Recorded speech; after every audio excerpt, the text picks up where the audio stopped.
So today's advent calendar is the STRV 81. This is the unskinned Prima Victoria, basically. It's going for 9,000 gold, which is like very expensive for what it is. But in perspective, is about £27 or £3 less than the E75 TS. I don't really know why it's going for this much. It is a nice tank, like overall, it's kind of, a good all-rounder, but I don't think it's worth it. That's a really high price for this. Considering that the Progetto or Barask is going to be probably around about the same price, it just seems like a no-brainer. You might as well just save your money and wait until, if it's not in the advent calendar, then just get in them whenever they go on sale. It does get a nice gun though, so it's not all bad news. But the niceties of the gun is that it's accurate and it has good enough penetration.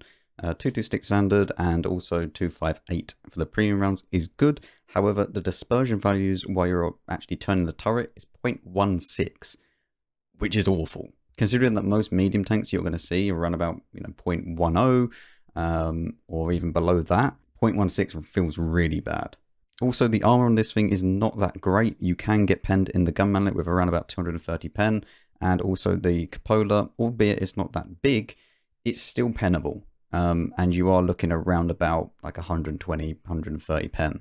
So even the tier 6s that you fight against are going to be able to pen you. Your hull is okay against lower tiers, but against your own tier, you're just going to get penned straight through it. And of course, a lower plate is a lower plate. It's not like, a troll lower plate. You will just get penned everywhere. It can't side scrape. And yeah, that's about it. But for those of you that are going to get this tank, whether it be you're a collector or, you just want the tank for whatever reason, even though I don't recommend it, with all the crew skills, and again, I just recommend the default kind of loadout. It does get 400 meters base view range, so you don't really need to worry about, not having enough. And the field mods don't really help it out too much. Obviously, you can get the improved sight so that you get even better dispersion for the accuracy, although it doesn't really work. So maybe if you're going to use that, just leave it, because it's not really worth the extra dispersion. So maybe you should just leave that unchecked, because it doesn't do anything by the looks of it. It's definitely not worth clicking that and then going up in the dispersion, because you just want as minimal dispersion as is possible.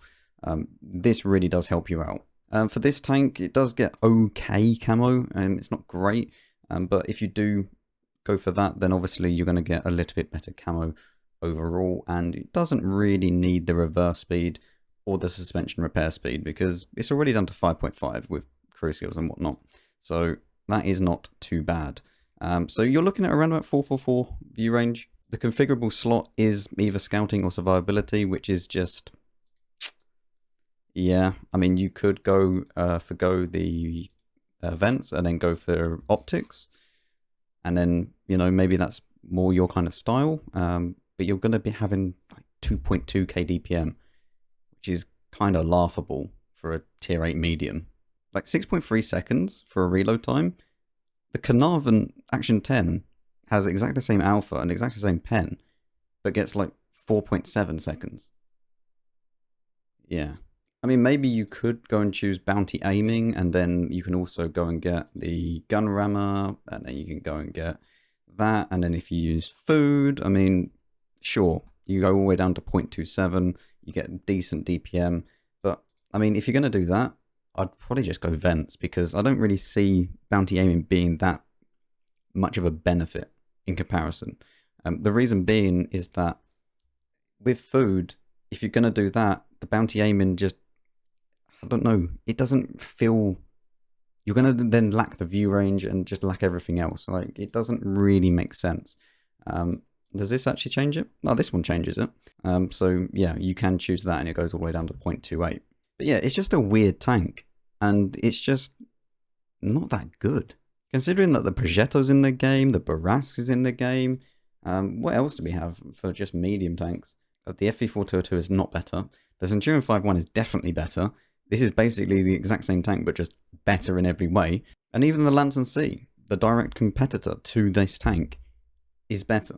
320 alpha, yes, it lacks the pen a little bit, but it's just, I don't know, it just feels better. It's lower profile.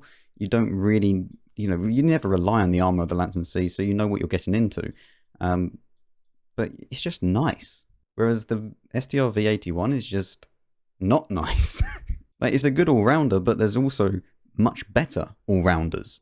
And even the Lantern C is a better all-rounder, I would say, than the STRV-81. So hopefully that was useful. I apologise it is a little bit later than usual. I was busy today. But there you go. That is my thoughts on it. Don't buy it. And if you do, then I showed you some equipment. But thank you very much for watching. I'll see you all in the next one.